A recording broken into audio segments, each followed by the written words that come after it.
Today, we're stepping into a town that shouldn't exist, but somehow lives rent-free in the collective subconscious of everyone who ever felt like an outsider looking in. I'm talking about Stars Hollow, Gilmore Girls. I know a lot of people just got excited, and some others out there are probably checking their watch, but listen to me. This is a very important show. It was an emotional survival guide disguised as a WB dramedy, really. Welcome to Parallel Frequencies. I am Just Blane. She is Coco. You are the freaks. What's up, Coco? How are you? Doing great. I binge watched Gilmore Girls for like a week straight. Freaks are going to love this because I think that whether you're a huge fan of Gilmore Girls or you've never seen it, you're in good company here with us. Yeah. Hope that the fans, the ultra fans of Gilmore Girls are nice to us because this was my first watch of Gilmore Girls. This was? Well, see, Admit it. I'll admit, I didn't rewatch it. I've only caught it episodes here and there over the years. 2016, they did the reboot. I did watch that because I think I was crushing on some girl who was interested in it, so I had to watch it. Don't really know what was going on, but I enjoyed the show. Yeah. We did TV Moms yesterday. Lorelai. Yes. Lorelai should have been one we mentioned, right? Well, I knew we were mentioning it today. I knew we were going to talk about Lorelai as a TV mom, and we were going to talk about this mother-daughter show. In honor of Mother's Day, we're doing Mother's Day shows and movies this week and next week. So kind of fill up the month of May just dedicated to moms. And so, yeah, we're dedicating today fully to this mother-daughter show wrapped fully around Lorelai. But we had some yesterday. I mean, you and I were talking before the show started recording yesterday and after, and I mean, we could have gone on and on about all the TV moms we didn't talk about. Mm-hmm. Any that you missed? It kept me up late last night, for sure. About those TV moms.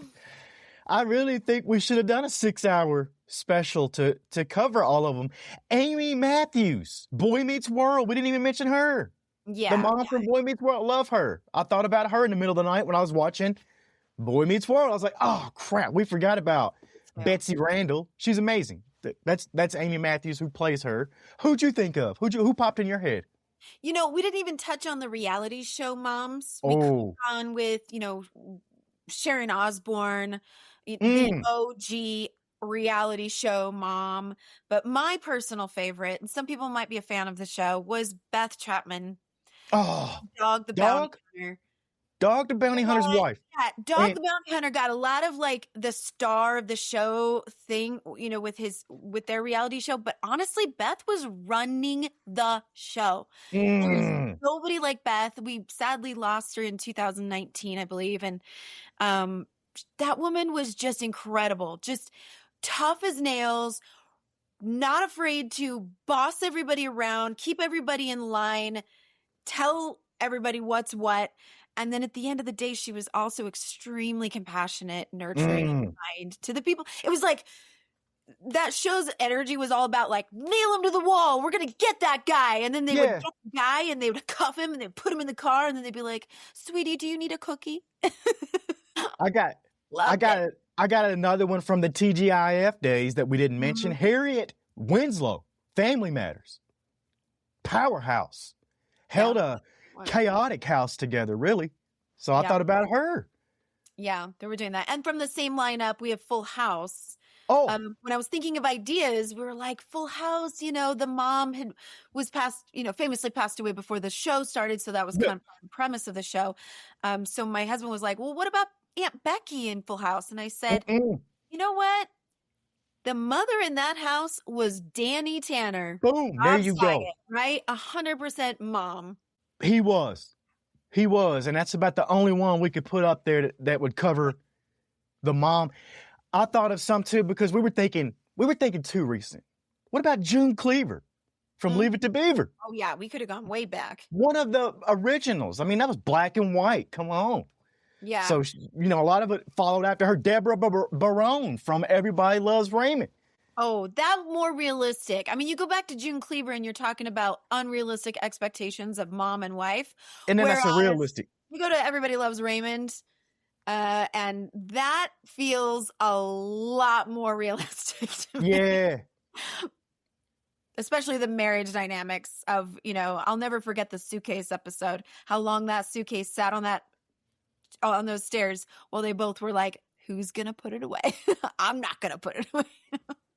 We've all been a soulmate like that, right? Hilarious. I think the moms, the TV moms, we're going to just keep on rocking with those. We'll keep thinking of more. There'll be new ones. The Goldberg mom from the Goldberg show. I just thought about her. So good. Like there's so many. There are so many that are in our lives, have raised us. And I don't say that lightly. I can't wait to do Father's Day. I can't wait to do all the days. I can tell you right now the one I'm most excited about. It might be a spoiler, might not, but my favorite TV dad of all time, Uncle Phil from Fresh Prince of Bel-Air. It don't get no better than that. I'm going to tell you right now. You can come at me, but it doesn't. We'll go into that next month. But today, Stars Hollow for Wistful Wednesday. Yeah, let's go back. Gilmore Girls. So, right off the top, Coco, what is this for you? Is Stars Hollow a place or is it a state of mind? Is it for sure. This is ultimate comfort show, I think, for people. I think that's what was the big appeal, because they knew what they were doing when they said, let's make the setting like a Hallmark movie. But it's not going to be a Hallmark movie. It's going to be a full-on TV series. But we are going to make sure that when people come to Stars Hollow, it's got that New England small town. They don't even have a street light yet. Because the episode where there's a street light being put in is such a big deal. The whole town has to come together and watch the little old lady cross the street. Fall colors, all the things, right? I get this feeling like it's this uncanny valley of small towns where every neighbor is a character actor, and the seasons only transition from crisp fall to snowy magic, and that's about it. But it's like all these small towns into one place, and you really see I think you see that it feels like a high budget simulation designed to make us at home all feel slightly inadequate about our own local town councils or whatever's going on. Yeah. If you came from a small town or something, you know how this feels, right? In what reality are the teenagers going to the town council meetings and everyone's involved that much? Or people have the time. People have the time. I would love to be going to my own neighborhood or town council meetings because I got opinions, but who has the time? But in Stars Hollow, everybody's got time. You got all the time. It's a sleepy. I mean, even this is one of the things I wanted to touch on is just how relatable is Gilmore Girls really? There are some parts of it that I think people connected with this show because, it's this young girl growing up. It's a single mom raising her daughter. There's some things about it that I think people connected with. But in general, freaks are going to maybe have a disagreement with this, but there's a lot of unrelatable but wish life was like this kind of vibe with this show. It's like, we know that a single mom living in a pretty big, nice house on one income, she's working at a hotel or an inn, a quaint little inn, of course. But for some reason, she can also afford to raise her daughter and just have one job. We're kind of like, it would be nice. Maybe not. I think that's part of it, though. I think we return to this show because it's safe. Like in a world that feels like it's falling apart, there's something rebellious about a show where the highest stakes are whether or not the town firelight festival gets rained out. So we may not relate completely to it, but we feel a sense of comfort, warmth, like a weighted blanket. That's what Gilmore Girls is to me, like a weighted blanket. But I can see where you're coming from there because it is a little bit too much perfect, maybe. Far-fetched. Yeah, a little. Other than the drama and the relationship, it's almost like the Friends issue What the hell did they do? How did they afford all that? What were they? They There's no, can't afford those apartments in New York City. You know they can't. exactly. So it's the same thing. I mean, she's 30-something years old, single mother, and she's living like this. Like, nah, probably not. Pretty You know, cushy. but let's talk about the DNA of the show, the Gilmore bond. Yeah. The best friends first, mother, daughter second type thing, dynamic. Launched 1,000 therapy sessions out there, I'm sure. Yeah. You know? Yeah, but it's not just about, and this is what I really had to go through the whole series, I think, to get, and maybe even the reboot is even more so this, but you think it's about Rory and Lorelai and just this daughter relationship and how close they are and the friendship that they have and the dynamic of when do they play the part of mom and best friend and how that works out, the codependency, I guess you could even say it is. Yeah. But it's also about Emily. I mean, you don't include that originally. When you think about Gilmore Girls, you go, oh, it's these two, right? But it's Emily too. It's Lorelai's mother and their complicated relationship as well, because it's not friendly. No. But it's still everybody representing their place in life. A young girl growing up and becoming a woman, young-ish single mom, figuring out life and relationships in that time. And then you have Emily, she's going through transitions and changes and things of her own that I love that Lorelai's brilliant, exhausting, but she's terrified of being just like her mother. And ironically, it makes her exactly like her mother and her stubbornness. So yeah, that's fine. And Rory, you mentioned Rory. Man, Rory, the gifted kid, cautionary tale. Girl was told she was a genius for 16 years, and in the real world, slaps her in the face like a bug hitting a windshield.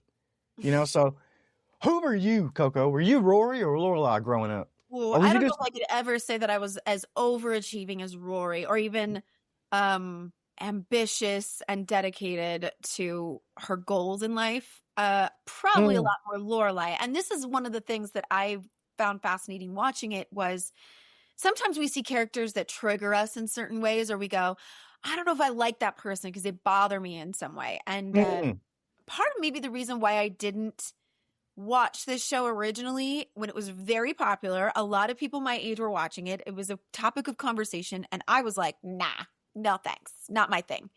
I think maybe because I looked at Lorelai as I was watching this and going, she's kind of selfish. She's really self-absorbed. I mean, even at Rory's high school graduation, there was this debate on whether or not they were going to be able to afford investing in a new business and opening up their own inn.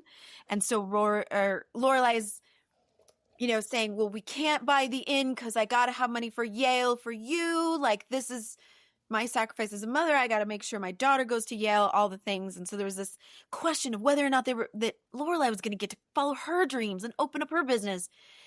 At Rory's graduation, while Rory had just walked across the stage, she sits down and Lorelai's writing her a note to hold up and say, we got the inn. And, Rory's like, yay. And I'm like, Lorelai, read the room.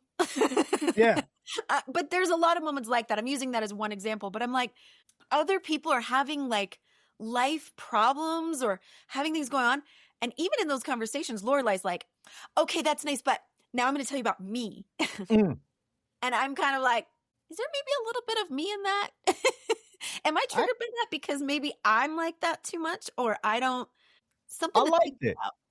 I like that. I like to think that I'm more of like a Lane Kim hidden in the floorboards with a drum kit. That'd be me. That's me. Yeah, I could see that. Mm-hmm. Yeah.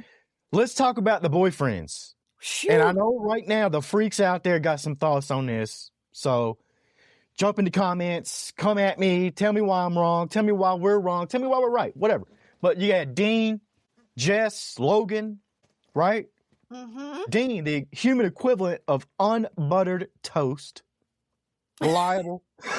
But eventually you're going to want some jam. Am I right? That's what Dean must... Also a little hard to swallow when you try to eat that and a little toast. You're like... Exactly. A little hard to swallow. I like that. You jumped in on mine. analogy there. So Jess, the James Dean of the library, he's the guy every girl thinks she can fix with a copy of Hal and some shared trauma. But he's the rebel. He's that rebel that we all wanted to be until we realized we actually liked having a steady paycheck. Yeah. You know, these are the class clowns. These are the people you're like, oh, you're going to be waking up at 6 a.m. because you're going to have to go to work. That's what you get. Logan, the live fast, die young, leave a trust fund candidate, represents everything Lorelai ran away from, which is exactly why Rory ran right towards him, I think. So let's be real. The only man in the show who mattered was Luke. Luke James, a man who expressed love through flannel and silent judgment. It's my kind of dude. I don't have my flannel on today, but that's kind of how I roll. Yeah. Luke was the man, though, right? Talk to me, Coco. I just broke him down a little bit. You can go deeper for us. Yeah. Well, when it came to Rory's boyfriends, and, you know, some of that is high school first love kind of deal. I mean, I remember hearing about Dean, Mm-hmm. you know, when this show was on, and all the years since, it's all about like Dean, people love him or they hate him. Yeah. I was watching it, going into it blind, thinking, okay, I'm just going to like see how this plays out, see what I think about Dean.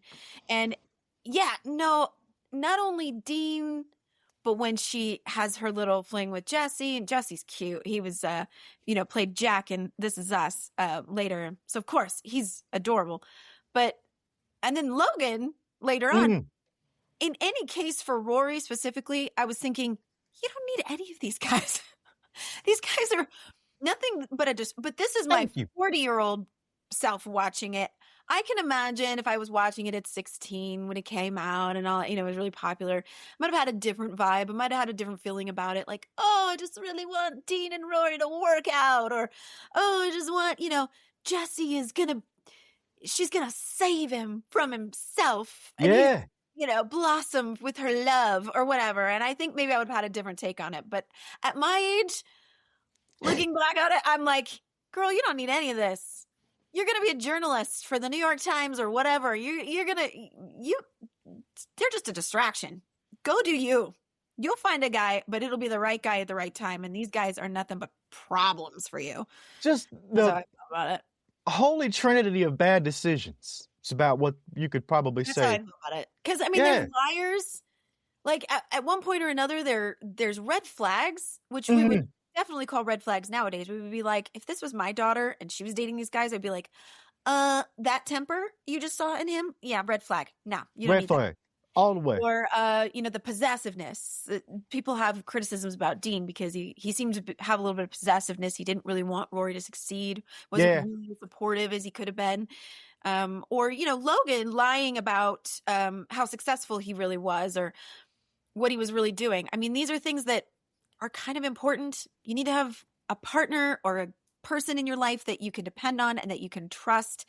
And if they're going to cause you that much grief, you just don't need it. Get them out of there. Yeah. Here's where we're going to get thoughtful for a second, because the real heart of this show isn't the quips. It's the quiet tragedy of the elder Gilmores, Emily and Richard. You know, Emily is a God tier character. She's sharp. She's, you know, wearing the Chanel suits. You know, she just wants to be known by her daughter. And the Friday night dinner is a ritual. It's a weekly war zone where the weapons are silver spoons and passive aggressive compliments. Have you ever been at those dinner tables where the air was so thick of unspoken stuff you could barely taste what you were eating? That's the Gilmore frequency. We've done this, Coco. We've talked about dinner scenes, and I love it. Something about it. But yeah. Because it can be uncomfortable. This to me, though, Emily and Richard is kind of the shadow side of the Gilmore Girls. What do you get from that? Yeah, and it can also really represent, even between Lorelai and Rory, which seems to be very close, very open, very, you know, Lorelai wanted a different relationship with her daughter than she had with her mother. And you can see that sort of generational trauma and how that reflected and was passed on. But you still see that same wanting stability and connection and things to remain the same. That you mentioned, like, stubbornness. I mean, Emily wants a connection with Lorelai, even as she doesn't seem to have a whole lot of respect for Lorelai, doesn't really approve of Lorelai and her choices at all, and has nothing but criticism all the time for what Lorelai says. But I mean, Lorelai just to her feels like a complete slap in the face of everything she represents and their lifestyle and their reputation, and Lorelai doesn't seem to care. And I think that, rubs Emily the wrong way, but she still wants her. That's the currency that she, in paying for Rory's prep school and helping pay for Yale, the currency is you have to spend Friday nights with me. And why would somebody who doesn't like somebody want to spend time with them? Emily still wants her daughter to come and have that connection no matter what. And you see Lorelai wanting that with Rory too. She keeps planning, she wants to plan these trips with Rory because she's about to go off to college or she's about to graduate college, and she wants to have, like, well, this might be our last chance to bond. So there's this thread of, like, I still want there to be connection there. I want her to come back. I want her to come home. But, and I wouldn't know. I mean, I have a mother-daughter relationship with my mother, but I don't have daughters. So for me to watch that it's a different dynamic than what I get to see. What do you think it would be like if you were like that? I mean, I look at my niece and I'm like, I just want her to like me enough to want to visit me when she grows up and she becomes independent. I want to be enough of the cool aunt or the cool mom or the cool person that she is going to want to come home and she's going to listen to my advice and, that kind of thing. And also knowing that dynamic, it's hard. Like, you don't want to hear that stuff from your mom. You don't want to listen to your mom. You want to do your own thing. And I was actually really proud of Emily in one scene when she's fighting with Richard. Her and her husband don't get along at one point. They're separated. I'm not exactly sure what that was all going on, but there was one where she thought he locked her in the basement of that mansion they live in. And she's yelling at him and she's like, I'm going to climb out the window. And he's like, Emily Gilmore, you don't dare climb out that window. And she's like, I'm doing it. I'm climbing out the window. And she literally takes her skirt off because it's caught on a hook. And I'm watching the scene and I'm like, good for you, Emily. Right? Look at her, a little Lorelai in that moment where she's like, I don't care what the neighbors think. And I don't care what you're telling me to do. Don't tell me what to do. I'm going to do my own thing. So, Love that. Love that. Let's talk about Sookie St. James, because she was unknown really before this, and 153 episodes, which I think are 153 reps for Melissa McCarthy, put her into a stardom that was unlike what she was going to get anywhere else. I think Gilmore Girls launched her big time and showed what she could do. Didn't even necessarily highlight everything she could do, what was waiting in her potential. Because Sookie's a great character. She did a fantastic job playing Sookie, but what we see of Melissa McCarthy after that is not like nothing you see in Gilmore Girls. Absolutely not. But I'm glad that we had Gilmore Girls to launch that career because we love seeing where it's going. Why does this show still matter today? Like, why are we still talking about 15, well, that's not 15 years. Maybe it is. I guess it has been since it started, 10, 20 years, whatever. Yeah. You've got 13-year-olds on TikTok wearing Rory Gilmore sweaters today. Why? And I think it's because we're all looking for a community. We're looking for Miss Patty's dance studio. We're looking for a place where someone knows our coffee order and actually cares about the answer when they ask how we're doing. Stars Hollow is a myth, but we need it. We need this. Yeah. We get a little bit of that in our own neighborhood, our community. In fact, in our own community here in Daybreak, Utah. It's not a city, it's a neighborhood. Yeah. We have a local artist who designs fabric prints, and she designed a Gilmore Girls specific fabric print. She said it is her top selling design. I bet. So, You know, it's one of those iconic things. They talked about it when we covered last week. We talked about Mike, Nick, and Alice, the movie, and Gilmore Girls is mentioned throughout it. You know, hilarious. So many times. Yeah. So many times it was mentioned. This is very much a fabric. It's in our fabric of what we're doing these days. Gilmore Girls is in there. What's your final thoughts on Gilmore Girls? I think that there's both this relatable relationship dynamic about Gilmore Girls that keeps us watching it, wants us to see like what's going to happen. How's Rory going to handle this next conflict that she has with a person or a situation, or how are they going to earn enough money for Yale, or, you know, these relatable real things that are in this show that people can glob onto and connect with.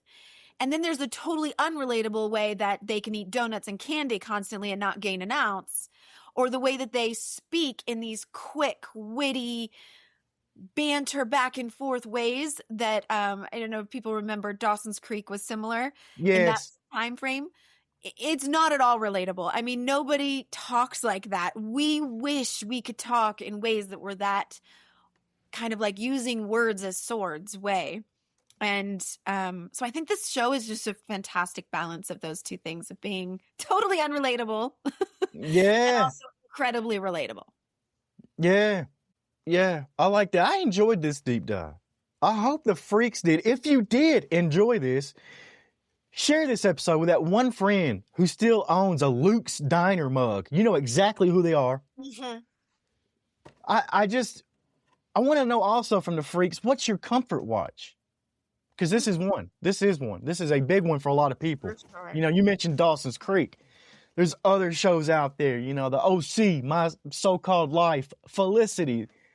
Some of those are older and newer, but those are similar in style to how this comfort show really felt. So what else? One Tree Hill even. That's one in there you could throw in there. But I enjoyed this. I didn't know if I would. But it's the Gilmore Girls. You know, you got to love it. Yep. It's just, like I said. Now than I did, I think, when it first came out, and I wouldn't watch it. Yeah, absolutely. But this has been fun. This is Parallel Frequencies. I am Just Blane. She is Coco. You're the freaks. And we will see you on the other side.